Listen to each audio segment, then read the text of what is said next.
എല്ലാ പ്രേക്ഷകരെയും ഒരിക്കൽ കൂടി ലൈഫ് വിഷൻ ടോപ്പ് സ്റ്റാറിലേക്ക് സ്വാഗതം ചെയ്യുന്നു.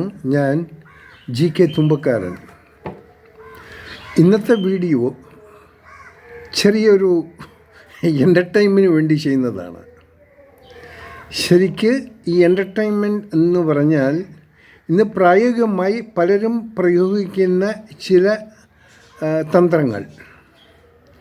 ഇതിന് ഇവർക്ക് വേണ്ട പ്രചോദനം കൊടുത്തത് മറ്റാരുമല്ല, നാം ഏറെ ഇഷ്ടപ്പെട്ടിരുന്ന പഴയ കഥാപാത്രങ്ങൾ. അവരിൽ പ്രധാനമായും നമ്മുടെ ജഗതി, മാള അരവിന്ദൻ, കുതിരവട്ടം പപ്പു,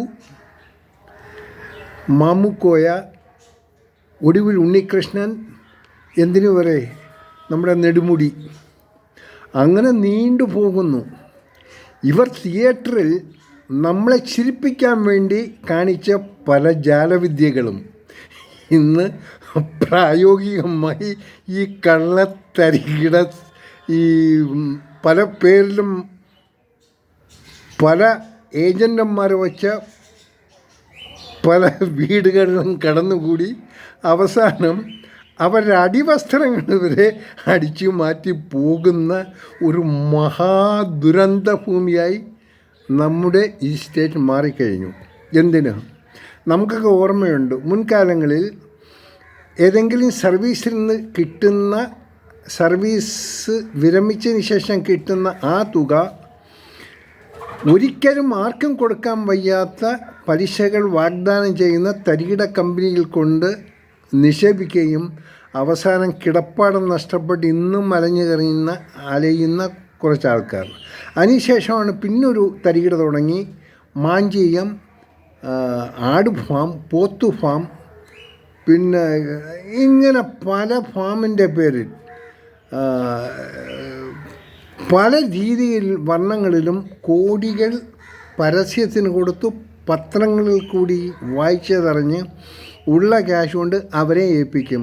അവസാനം ഗോഡ് ഫാം ഇല്ല, അവസാനം ഒരു ഫാമും ഇല്ലാതെ അവരും കൊണ്ട് കുറച്ചുകൂടെ തെണ്ടിത്തിരുന്നു. എന്നാൽ ഇപ്പോഴത്തെ ഏറ്റവും വലിയ ഒരു കൃഷി എന്ന് പറയുന്നത് ഇപ്പോഴത്തെ ഈ തന്ത്രവാദികളും മന്ത്രവാദികളും ജ്യോത്സ്യന്മാരും എന്ന് പറഞ്ഞ കള്ളപ്പേരിൽ പല യുഗങ്ങളുടെ ജ്യോത്സ്യനെന്നും പറഞ്ഞൊക്കെ ഈ തരികിട കാണിച്ച് മനുഷ്യനെ പറ്റിക്കാൻ വേണ്ടി കടന്നുകൂടി നമ്മളെ തകർക്കുകയും ഒപ്പം ഏതാണ്ട് നരബലി വരെ നടത്താനും മടിക്കാത്ത ഈ കള്ളക്കൂട്ടരെ തിരിച്ചറിയാൻ ഇതുവരെയായി നമ്മുടെ നാട്ടിലുള്ള ജനങ്ങൾക്ക് സാധിച്ചില്ല. ഏറ്റവും വിദ്യാഭ്യാസപരമായി മുന്നിൽ നിൽക്കുന്ന സ്റ്റേറ്റാണ് നമ്മുടെ കേരളം.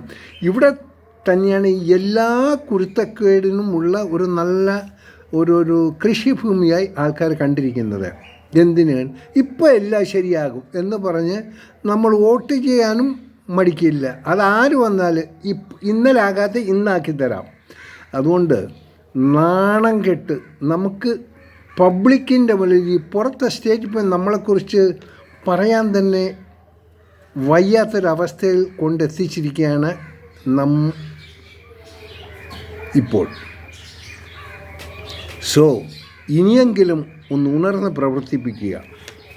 ഇവർ വീടുകളിൽ കടന്നുകൂടുന്നത് ഈ മന്ത്രവാദികളും തന്ത്രവാദികളും. ഇവർക്ക് പല ഏജൻസിമാരുണ്ട്. അവരിൽ കൂടി നാട്ടിലുള്ള ഏതെങ്കിലും നല്ല ആൾക്കാരെ അവരുടെ വിവരങ്ങളെല്ലാം നേരിട്ട് മുൻകൂട്ടി അറിഞ്ഞ്, അതായത് പണ്ട് സിനിമാ കലകളിലൊക്കെ കാണിക്കുന്നത് ഇത് യാതൊരു മാറ്റമില്ല. ഞാൻ ഇന്നത്തെ ചെറുപ്പക്കാരോട് പറഞ്ഞു, നിങ്ങൾക്ക് സാധിച്ചാൽ പഴയ മലയാള സിനിമകൾ നോക്കിയാൽ അവിടെ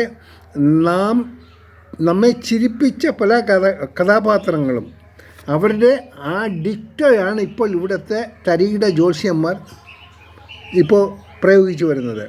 ഈ ജ്യോത്സ്യനെന്ന് പറഞ്ഞാൽ ഇവർ ഹിന്ദുക്കൾ ഒരു ഹിന്ദുവിൻ്റെ വീട്ടിൽ പോയാൽ അവിടെ ഹിന്ദിൻ്റെ വല്ല മരസ്വാമിയോ ഗോസ്വാമിയോ പിന്നെ മഹാപണ്ഡിതെന്നോ ഒക്കെ പല പേരിൽ അറിയപ്പെടും.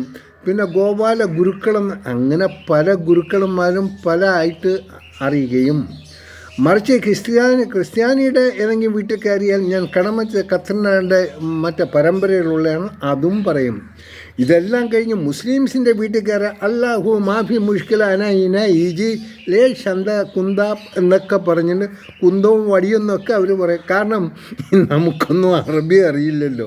ഈ പാവം പിടിച്ച അവർക്കാണ് അല്ലാഹു അക്ബർ അൽഹംദുലില്ലാ എന്നൊക്കെ പറഞ്ഞു കഴിഞ്ഞാൽ അവരങ്ങോട്ട് ഇത് വലിയ ദിവ്യ പുരുഷനാണ്. അപ്പം അവരുടെ ആ സംസ്കാരത്തിന് അനുസരിച്ച് നല്ല വസ്ത്രങ്ങൾ, തലയിലൊരു കെട്ടും കെട്ടി നല്ല ശുഭവസ്ത്രധാരി. ഇത് ഇയാൾ ആര്, ഏത് നാരായണനോ ഏത് തോമാസോ ആരെന്നും നമുക്കൊന്നും അറിയില്ല. അവർ നേരം കണ്ട് ഇതൊക്കെ മാറിക്കോളും.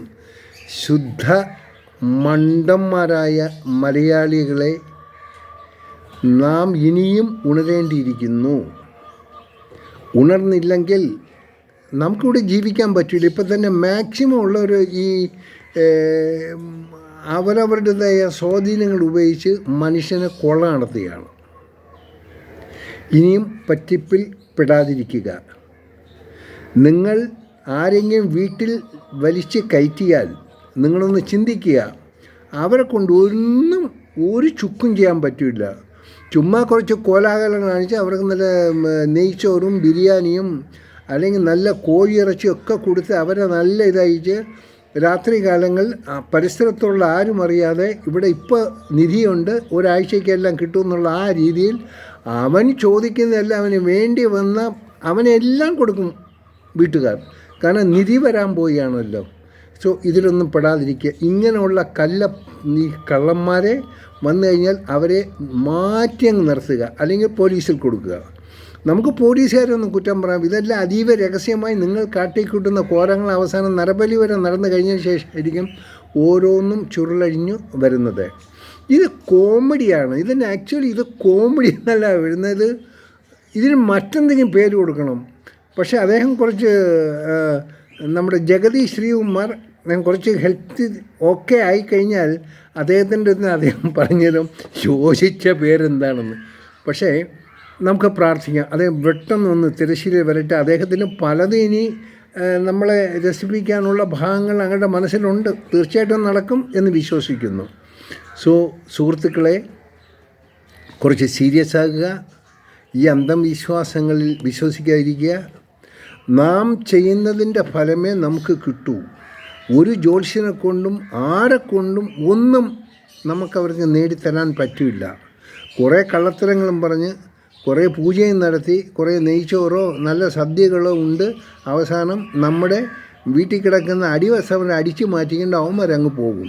കാരണം ഇതൊരു ഗ്യാങ്ങാണ്, ഒരു ഗ്രൂപ്പാണ്. ഇവരെ തിരിച്ചറിയുക.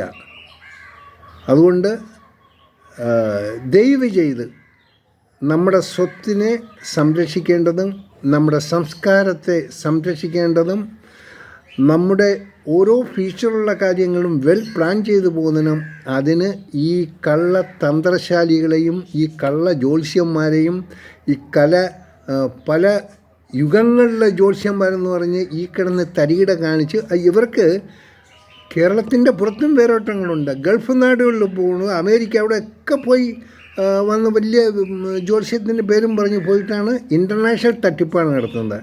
ഇവരിൽ നിന്നും ഒന്ന് രക്ഷപ്പെട്ട് നിൽക്കുക. പാവം, നിങ്ങൾ കഷ്ടപ്പെട്ടുണ്ടാക്കുന്ന നിങ്ങളുടെ സ്വത്തുകൾ സംരക്ഷിക്കേണ്ട കടമ നിങ്ങളുടേതാണ്. നിങ്ങൾ വല്ല പോഴത്തരം കാട്ടിക്കൂട്ടിയാൽ ഗവൺമെൻറ്റിനൊന്നും ചെയ്യാൻ പറ്റിയില്ല. അതുകൊണ്ട് ഇപ്പോൾ നിങ്ങൾക്ക് കിട്ടുന്ന എന്തെങ്കിലും ഒരു ഗ്രാറ്റുവിറ്റി വല്ലതൊക്കെ ഉണ്ടെങ്കിൽ തന്നെ അത് അമിത പലിശ കിട്ടുമെന്ന് പറഞ്ഞ് എവിടെയെങ്കിലും പോയി അബദ്ധത്തിൽ ചാടാതിരിക്കുക. സുരക്ഷിതമായ ഒരു നല്ല ബാങ്കുകളിൽ നിക്ഷേപിക്കുക. ബെനിഫിറ്റ് ശകലം കുറവായിരിക്കും, എങ്കിലും അത് സുരക്ഷിതമായിരിക്കും. സോ ഫൂഡാക്കാതിരിക്കുക. എല്ലാ സുഹൃത്തും ഒരിക്കൽ കൂടി പറഞ്ഞ ഈ ഹഷ ഹുഷ മുഷ ഖിഷ അൽഹംദുലില്ലാ ഹൈ ഹൈ ഹുയ്യൻ എന്നൊക്കെ പറഞ്ഞ് കാട്ടിക്കൂട്ടി വരുന്ന ഈ കള്ള സന്യാസിമാരെ ആ വീട്ടിൻ്റെ 7 അയൽവക്കത്ത് കയറ്റാതിരിക്കാൻ ശ്രമിക്കുക. നമ്മൾ ഫൂളാകരുത്. ഫൂളായില്ലേ ഈ മാഞ്ചിയവും പന്നിത്തോട്ടവും ഇതൊക്കെ വെച്ച് നമ്മളെ പറ്റിച്ച് ഇവന്മാർ കൊഴുത്ത് മുന്നേറുകയാണ്. അതുകൊണ്ട് ഒപ്പം അതുപോലെ തന്നെ നമുക്ക് അവിടെ നിന്നുകൊണ്ട് ഇനിയിപ്പോൾ വേറെ കുറച്ച് തരികിട ഇപ്പോൾ തുടങ്ങിയിട്ടുണ്ട്. ഈ പല പേരിലും പറഞ്ഞ് പല ഇതും ഈ രാജ്യത്ത് ഇന്ന വേക്കൻസി ഉണ്ട്, അതുണ്ട്, ഇതുണ്ട്, ഇതൊക്കെ എല്ലാം ശ്രദ്ധിച്ച് കൈകാര്യം. ഇല്ലെങ്കിൽ ഏജൻറ്റന്മാരും കടന്നുകൂടി മക്കൾക്ക് ഇപ്പോൾ ജോലി വാങ്ങിത്തരും ഒക്കെ പറഞ്ഞാൽ ഇവരെല്ലാം ഒന്ന് മാറ്റി നിർത്തുക. നിങ്ങൾക്കിപ്പോഴത്തെ നമ്മുടെ ഈ ഓടികൾ ഈ സോഷ്യൽ മീഡിയ ഒരുപാട് കമ്മ്യൂണിക്കേഷൻ ഇതെല്ലാം ഉണ്ട്. ഏത് രാജ്യത്ത് പോകണമെങ്കിൽ ആ രാജ്യത്തെക്കുറിച്ച് നിങ്ങളൊന്ന് ഗൂഗിളിൽ കയറിയാൽ അവരുടെ എല്ലാ ഡീറ്റെയിലും നിങ്ങൾക്ക് കളക്ട് ചെയ്യാൻ പറ്റും. അത് ഏജൻറ്റന്മാരുടെ ആവശ്യമില്ലാതെ നിങ്ങൾക്ക് സാധിക്കും. അതുകൊണ്ട് വളരെ ശ്രദ്ധിച്ച് ഇത് ചെയ്യുക. കഴിയുന്നതും സന്തോഷമായി ജീവിക്കാൻ ശ്രമിക്കുക. ശിഷ്ടകാലം സമാധാനമായിട്ട് ഇരിക്കുക. ഇല്ല കയ്യിലുള്ളതെല്ലാം വല്ല ജ്യോത്സ്യന്മാരെ ഏൽപ്പിച്ചുകൊണ്ട് വെറുതെ അങ്ങോട്ടും ലെഫ്റ്റ് നയിറ്റ് നടന്നിട്ട് അലഞ്ഞിട്ടോ കാര്യമില്ല. So have a nice day. ഞാൻ ഒരിക്കൽ കൂടി പറയുന്നു, ശ്രദ്ധിക്കുക. ഈ കള്ളന്മാരെ, ഈ കള്ളവേഷം കെട്ടി വരുന്ന കുറേ നെറ്റി കുറേ ചന്ദനവും ഭസ്മവും ചെയ്തിട്ട് അല്ലെങ്കിൽ തലയിൽ നല്ലൊരു തലപ്പാവും കെട്ട്, ഇല്ലെങ്കിൽ വലിയ ഏതെങ്കിലും ഡ്യൂപ്ലിക്കേറ്റ് രുദ്രാക്ഷം ഇട്ട് വരികയും ഇങ്ങനെ പല വേഷത്തിൽ ഒന്ന് മാറ്റി നിർത്തുക. ഇനിയെങ്കിലും ഈ പത്രവാർത്ത ഇങ്ങനെയുള്ള വാർത്തകൾ വരാതിരിക്കാൻ വേണ്ടി നമുക്ക് പ്രാർത്ഥിക്കാം. ഓക്കെ, ഇനി കാണാം. വീണ്ടും അടുത്ത വീഡിയോയിലൂടെ നമുക്ക് വീണ്ടും കാണാം. So have a nice day. Will meet again. Thank you love.